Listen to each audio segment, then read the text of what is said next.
Dear Ambassador Nelson, thank you very much for taking a portion of your time to be a part of our podcast. Thank you, Fedja. It's good to be here. You've been here in terms of Sarajevo for almost 2 years now. Year and a half. Yeah. It's been on February 19, I believe, or February 2nd, 2019, actually. Yeah. How do you like it so far in Sarajevo? What do you like most? What do I like most?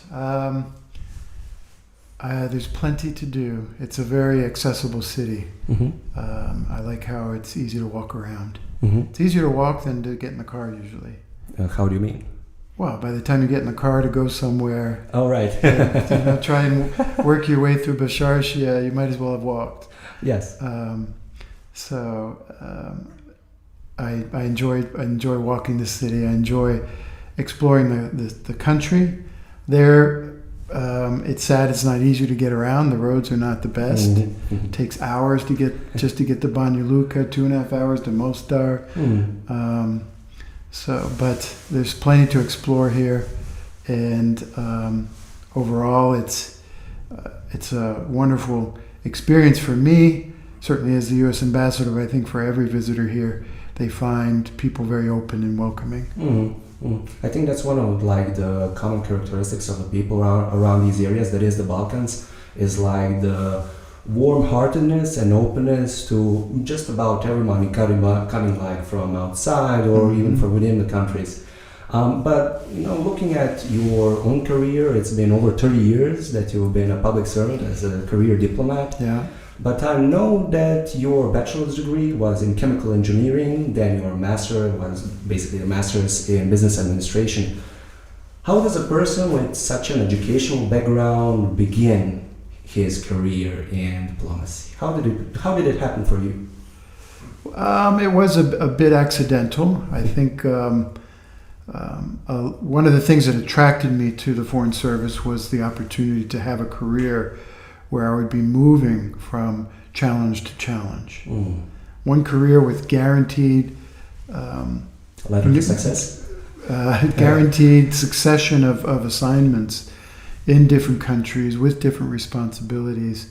So I didn't have to go through any period of job search and unemployment to have new challenges every 2-3 years, because I really like that. And it's been 30 years of great challenges. I came to the Foreign Service because I learned early on that I was keenly interested in working overseas, and learning languages, in experiencing cultures, new cultures, different cultures. I get a real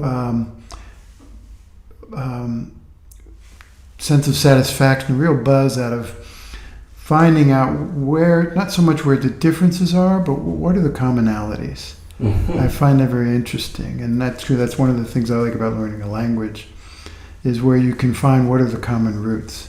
But getting back to how I got into this, when I was choosing a major and went off to school, I chose engineering because it was highly recommended for bright students. Okay. And the promise was a good career, job security.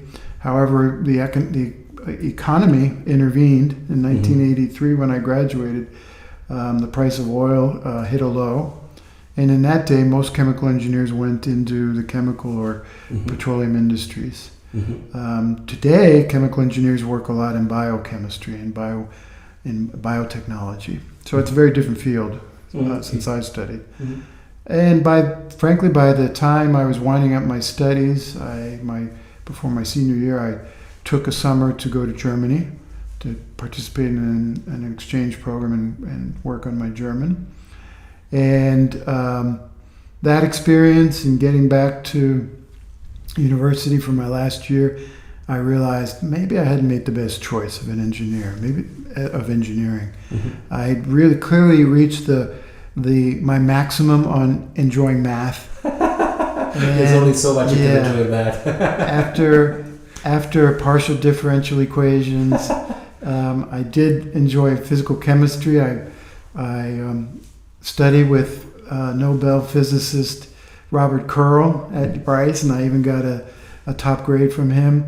But I think I reached my maximum, and I realized I'm not sure I'm interested in doing this for a career. And So I wasn't sure what to do, and there weren't many job offers. So and for anyone in my class, a lot of my classmates went on to business school, law school, med school, graduate school, and I decided to join the Peace Corps. Because I thought I want to get out of my box, get out of my context, get into a new environment to really think about, well, what would I like to do? I also wanted the opportunity to become fluent in a second language. However, Peace Corps sent me to Liberia in West Africa, where the official language is English. So I didn't have the opportunity to work on the second language, but I was teaching math and science there for 2 years in a remote town, far from the capital, far from everybody, far from my friends and family, at a time when we had no cell phones. The country didn't have phones hardly, except in the capital.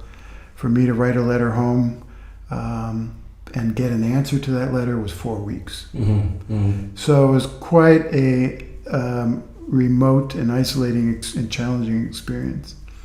I finished that and came back to the States and decided to get a master's. I decided on the MBA. Came out of that and decided, I want to continue working overseas. And I thought the fastest route would be to join the Foreign Service, not to join a company and hope that one day they might send me to run a foreign operation. And that was 30 years ago, and I've loved every year since. So basically saying that the notion of having constant challenges and opportunities to grow, whether it was in terms of your foreign language know-how, or in terms of just knowing the cultures and in terms of knowing the people that you're working with, has been the driving force for you? For me, a driving force is the constant learning.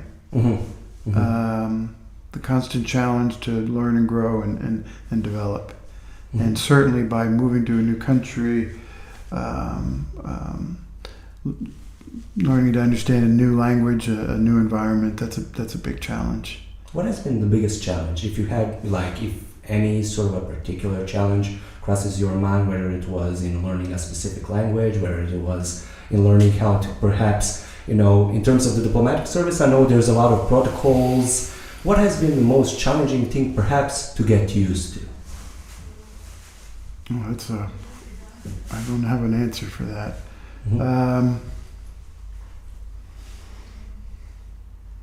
I think that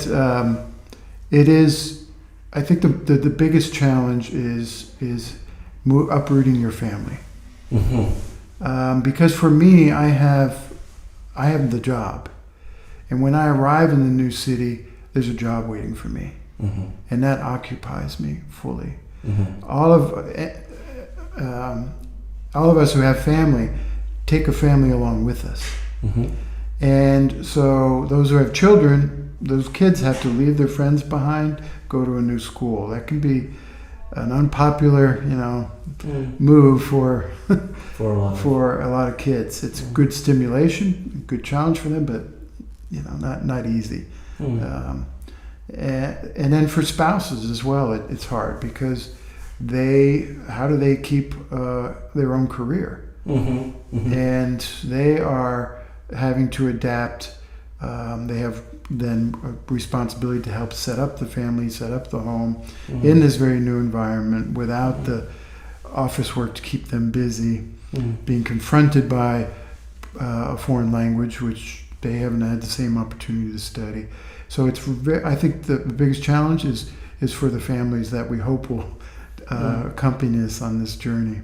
Yeah, it's basically a matter of whether or not most members of the family have the same sort of in your terms, a drive to learn and a drive to make sense of the new situations. You just mentioned the language learning and the language learning process. You speak 3 languages? 4. 4 languages. Now, is it including Bosnian or no? Are you learning it? I haven't. I won't take credit for Bosnian yet. I'm still learning. Still listening. but it's a tough language, and the toughest yet that I've tried. I started as a student. I was studying Latin, which is the base of practically of most European languages. But of course, I wasn't learning a language I could use, I could speak. So at university, I started to study German, which is tough, really hard, tough, and that was slow going, and that's why I thought, oh, maybe Peace Corps will give me an opportunity to really master a language, because I think immersion is really essential for mastering a language. Then I got back to the States, and although they still haven't checked the box for being fluent in a second language, so I before I started grad school, I went down to the border and got on a train in Nuevo Laredo of Mexico, and took the train to San Miguel de Allende and registered in a language school. And spent a few weeks there. Then I heard Antigua, Guatemala has even cheaper schools where for what I was paying in Mexico, I had a one-on-one teacher 6 hours a day in Guatemala. So I got a ticket, flew on to Guatemala, continued there, went back for 2 more summers to Guatemala, and with 11 weeks of instruction and an internship in the middle, I took the exam from the Foreign Service Institute. They said, you're fluent in Spanish. Just 11 weeks of constant learning, one-on-one and one-on-one and immersion. Okay. And Spanish is great for Americans because it's so widespread. And Spanish is I think, the easiest language to learn. And one of the beauties is the way it's written is the way you speak it. Except of the G's, like in differences, for example. Yeah, but once you learn the rule, there's no tricks. There's no exceptions. You always know where the accent falls, for example. Yeah, I've started learning Spanish like for the 3rd time in the last 2 years, just recently. And it's in terms of like, there's a lot of words that you can take from English, and they are basically the same in terms of nouns and also in terms of verbs. Like, I don't know, for example, this might be a complete mistake. For example, communication. If the way that I'm thinking of learning Spanish word to apply to this word, it would be like in Spanish the word would be comunicación, and perhaps the word would be comunicar, maybe. So that's, you hit the nail on the head. Okay. Because again, English is half from Latin. So if you can think of, and having studied Latin, I kind of could sense what was the English word that came from Latin. What sounds more Latin than Germanic? And then you're right. You learn how you would pronounce that, and you can wing it. And half a good amount of the time, you're probably right. Or at least the people that you're speaking with will understand what you're trying to convey. Yeah. Like, how do you pronounce? You could try pronunciar. Well, but then they would pronounce it pronunciar, and then they would, what are you saying? And they'd say, oh, you mean pronunciar.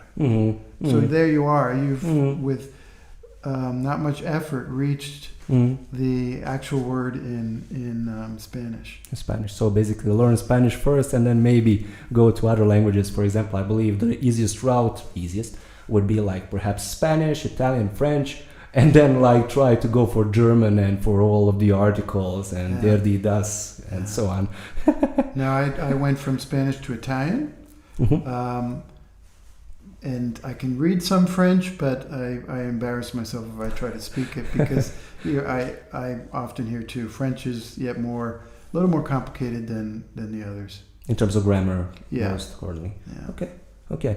Like going back to your diplomatic service, and actually going back to all of those experiences throughout the 7 missions overseas and throughout the 30 years of career, what do you believe that your career has taught you the most in terms of living and becoming the best person that you can actually be? Because as I'm getting from your answers prior, it's about the opportunities to learn. What might have been the number one and the most important thing that you've learned throughout your career? Well, I think One thing is that if Plan A doesn't work, that's okay. Plan B, Plan C, Plan D may turn out to have been the best opportunity. Mm-hmm. So for me, as I started out at university, my Plan A wasn't the best fit, and I found a new path. With us in the Foreign Service, every time you complete an assignment and you're looking for a new assignment, there's always a list of vacancies. Mm-hmm. And you put in your request, you hope for number 1, number 2, number 3, number 4. Well, you rarely get your number 1. And that kind of readiness, disposition to be adaptable Mm-hmm. To what's offered. Okay. What's the actual opportunity? Mm.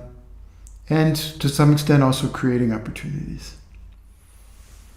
So in one word, it might be just like general openness to both the opportunities that are being presented to you, and also to the openness to create opportunities if the situation is as such that you could create one. But like in terms of, you're talking about the Plan A, the Plan B, Plan C. You didn't really come into college, with a Plan B in terms of, okay, if chemical engineering doesn't work, I'm going to go into diplomacy. It's something that you've understood along the way, you figured it out.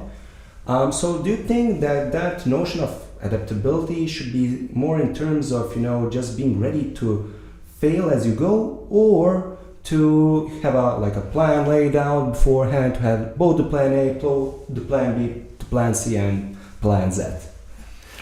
Well, you raise a good point. I mean, realizing that my Plan A didn't seem to be working out. Like in hindsight, I can tell this story. Mm-hmm. But that journey was very difficult. Mm-hmm. To get to the last year of school and say, what do I do? Yeah, the last how many are years? These the kind of jobs I really want? Mm-hmm. And so it was tough to think, well, what is my Plan B? Mm-hmm. Mm-hmm. And to find that new avenue, that was stressful, because my parents at first were thinking, well, what, you're going to Africa? Mm-hmm. Why? Mm-hmm. And to chart that new course was a big challenge. So to put myself out there, to take that risk, test my resilience, mm-hmm. and find out that I would land on my feet, and learn then how do you keep doing that? How do you make those calculations of what jump to take mm-hmm. next, so that you can take the jump, hopefully not fall down. Mm-hmm. But even if you are falling down, that you have an adequate cushion around you, mm-hmm. Because you have to be ready to possibly fail, to fall down. Yes, to fall down. But here's another thing. It's one of the best metaphors that I've heard about taking that leap of faith. It's basically, okay, yes, you need to figure out some sort of a cushion, but the cushion might not. It might be a good idea not to make the cushion too soft, because when you're really jumping off of a metaphorical cliff, sure, you don't want to get seriously injured, but you want to make yourself use all of your utilities, in order to incapacitate yourself to fly. So basically, once you're falling down, you're gonna try to use all of your resources just to, both embrace the impact as soft as you can, mm-hmm. but also to fly up. And I think that, do you think that willingness to take risks is something that, quote unquote, every youngster should try to do in terms of their own aspirations?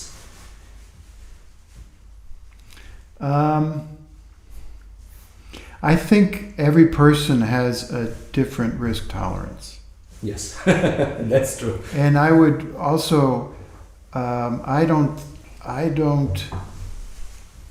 think of myself as a risk taker. A calculated risk taker, maybe? But I'm not risk averse. Oh, okay. And even in my job, it's and in many jobs, the challenge is risk management. Mm-hmm. So I'm not sure if I've answered your question. So it's basically not like, to go head first through the walls in terms of the risks, but to be willing to accept risks as they come. So there are people who are willing to go head first through a wall. Mm-hmm.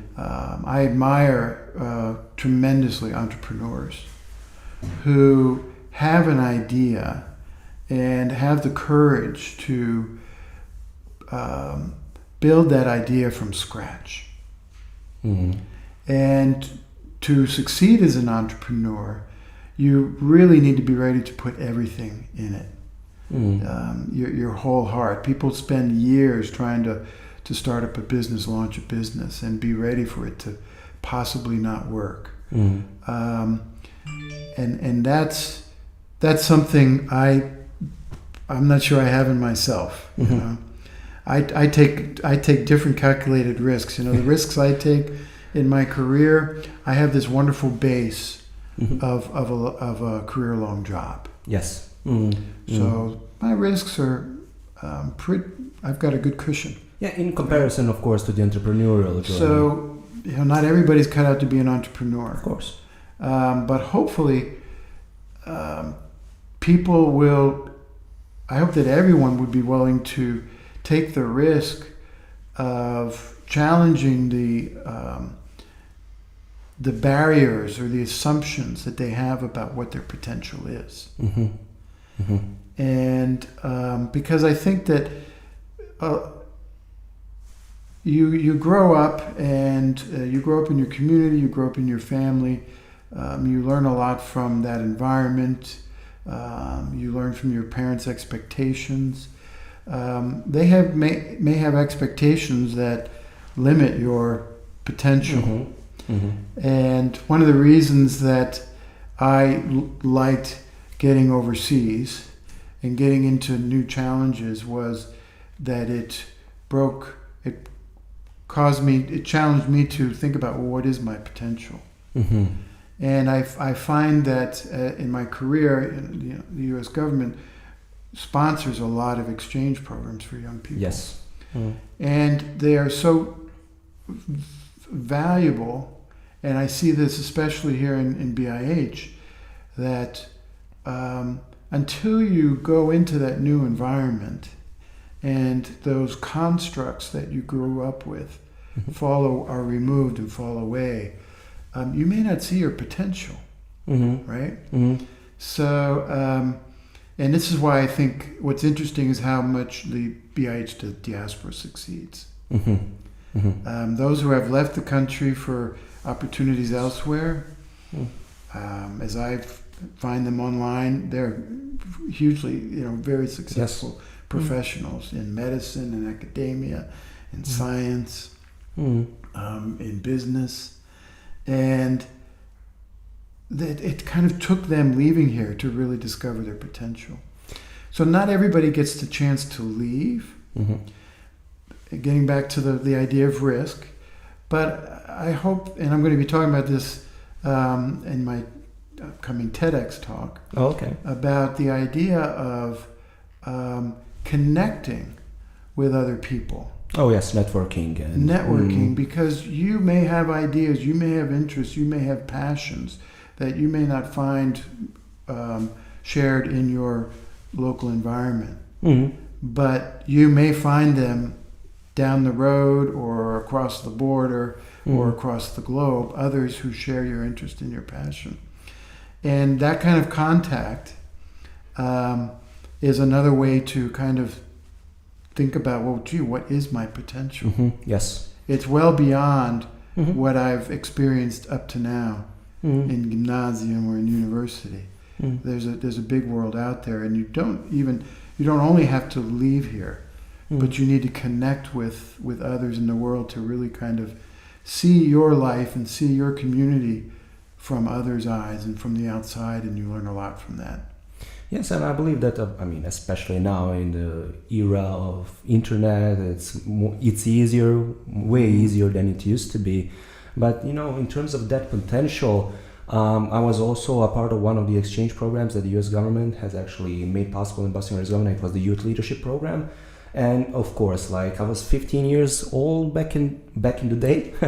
The moment that I started realizing what I wanted to do in life happened only later on when I was 18 or 19.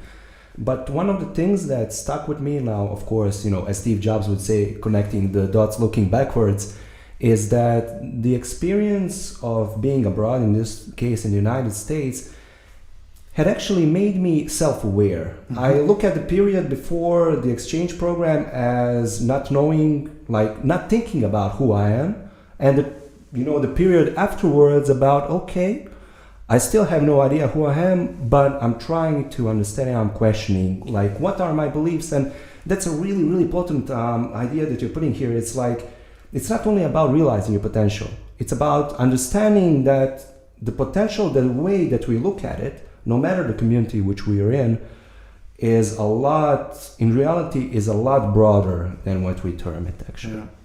And actually that point of self-awareness, mm-hmm. I mean, that I think that kicked in when you were in America and people started asking, well, who are you? Yes. Where are you from? Yeah, learn. Can you explain your country to me? Yes. Can you explain your heritage to me? Mm. And suddenly you're having to explain to a stranger who you are. Mm. And so that right away you start to trigger self-awareness and hopefully some self-examination as well, yes. right? Yes, but that's one of the things actually that I've been talking about with Miss Maya. She was the second last guest on the podcast. It's the things that are deemed as being intimate here are not deemed as intimate in a lot of Western countries, United States involved. So it's basically that question of who are you? Which language are you speaking? Yeah. Who are you? Just people walking up to me not walking up to me, but tapping me on the shoulder in the bus, for example, listening to me and my colleagues speaking Bosnian. That's not something that would happen here as often as it happened in the United States. And I do believe that, how would I actually call this? I think that one of the things that we can actually learn from not from Bosnia and Herzegovina, but from the United States, is that willingness to ask questions that we otherwise actually wouldn't. In terms of okay, I might be embarrassed to ask this. In our language, it's called Prosocious. It's I will make an embarrassment. I will make a clown out of myself. And that I don't think is a case so much in the United States. The United States, in general, the population is much more optimistic and much more entrepreneurially driven and much more opportunity seeking than the people in Europe in general are. Yeah. Well, I think that's a result of self-selection. Mm-hmm. Because you look at the United States as mostly an immigrant country. Mm-hmm. I mean, the Native Americans were there, and then these waves of immigrants came. Mm-hmm. So the immigrants were always those who were ready to take the risk mm-hmm. of going across an ocean to who knows what was awaiting yes. them, right? And ready to say, I'll start from nothing, mm-hmm. and let's see what happens. Mm-hmm. And that has... So it was always those most curious, those most dissatisfied as well, with what their life was in their home country. It's there's got to be something better, and they left. So that's been passed down generation to generation, and so there's always this willingness to challenge, and also the United States is a relatively young country. It is a country that was invented 224 years ago with the idea that individuals should be the responsible, the government should respond to citizens. Mm-hmm. The government should be derived from the citizens' will. Mm-hmm. Not from the king's will. Yes. And part of that importance was because everybody should have individual freedoms. Mm-hmm. Mm-hmm. So many religious minorities left for America because they were tired of being persecuted and discriminated against. So the compact arriving in America was, well, that means we all have to just respect each other's religion. Yes. Because we've left, we know the alternative. We can't live with that anymore. We want to practice our religion freely. That means we have to let others do the same.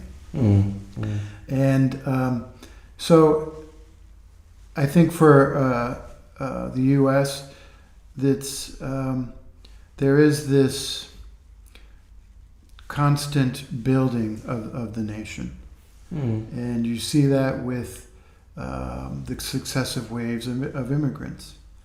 Now, that path forward it's not a straight path forward. There's always some back and forth. There are people who aren't happy with the idea of endless change and progress.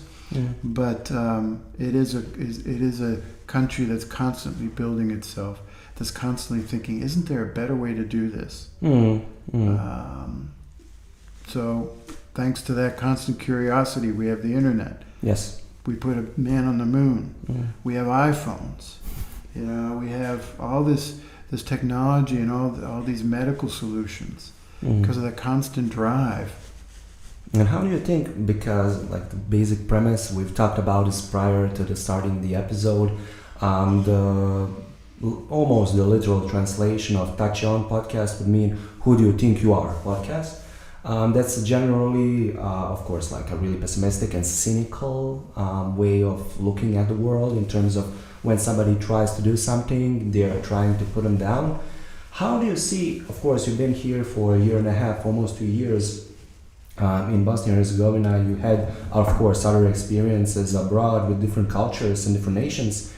How do you see this notion of willingness to improve, to become better, both as people, like individuals, and also as members of the society, that's been almost a constant in the United States? How do you see that being implemented in societies that are a little bit more cynical and pessimistic? Or maybe just traditional? Basically, yes, traditional. Because that's also a really important point. The United States doesn't have the burden of traditions such as such as European countries do have. Yeah. Well, I think so. Tace on usually has a negative connotation. I think maybe I might hear that when people would say to me, who are you, the U.S. ambassador? You talk about these solutions like it's so easy. When I tell people, well, get out and vote. If you don't like your political leaders, vote against them. It's so easy. It's not easy, but people like to say, well, you should change it. You, the United States, should fix our problems. So I get a little bit of, well, who are you? The U.S. This is not America. Don't you understand that we have a complicated history? I respect that, and I do my best to understand it. But I also focus on you. That does not have to always limit you. Of course. Right? And for example, elections. Right now, I'm talking a lot about how important it is for people to get ready to vote and to think about what are the issues in these local elections. It's about local politicians who you hope are doing a decent job for your community and voting for them because they're going to do what you expect them to do, not do something that they enriches themselves. But I've lost my thought now. It's basically like in terms of implementing the optimism for change that's been a constant in the United States here. So thank you. Hey, what? With elections, it's about, I like to say, elections can't change the past. Elections can change the future. And so many elections here and so much of the struggle to move forward is because of the past. And so many of the limitations that people feel is because of the past and because of the real trauma and loss that they felt in the past. But the solution, of course, is healing that past, but also moving forward. And that So that's what I would always encourage, and that's kind of the American mentality. It's like, okay, well, let's move forward. Let's move on. And as difficult as that is for Bosnia and Herzegovina, given its history, that's the only way. That's a solution. And I think young people appreciate that. And they struggle to achieve that here because it is a difficult path to pursue. And many of them just say, well, that's okay, I'll go to Austria, I'll go to Germany, I'll go to Sweden. They want me, they'll give me opportunities.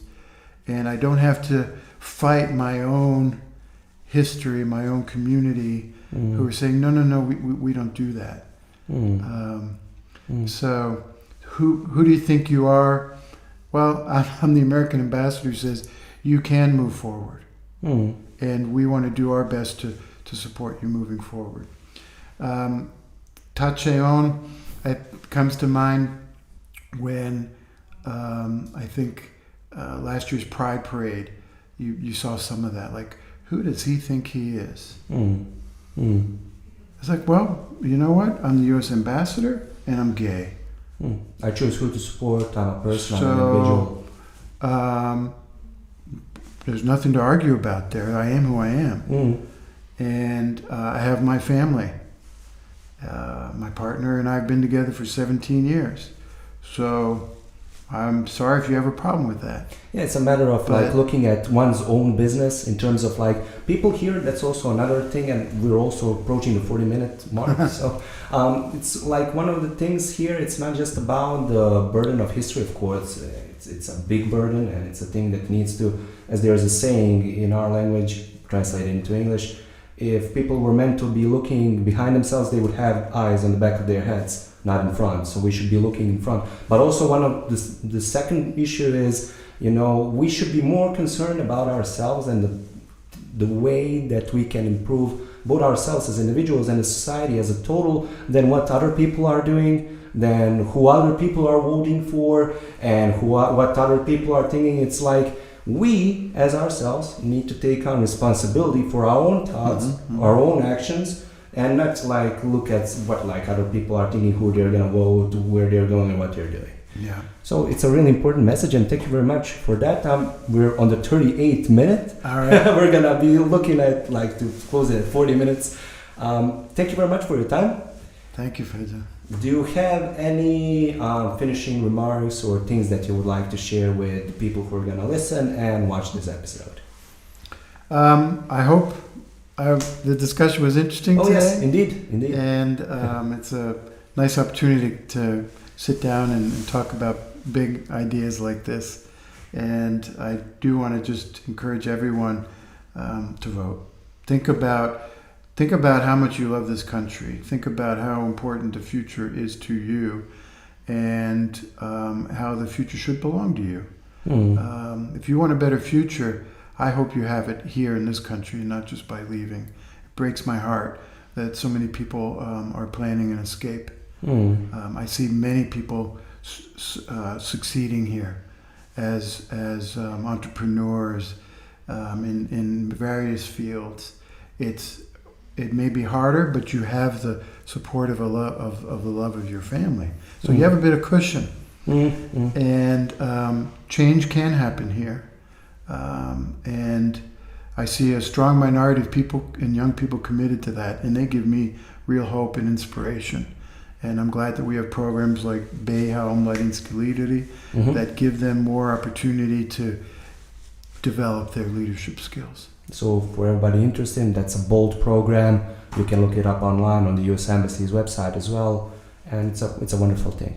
Thank you, Mr. Ambassador. It's been a real pleasure. All right. Thank you. Ciao.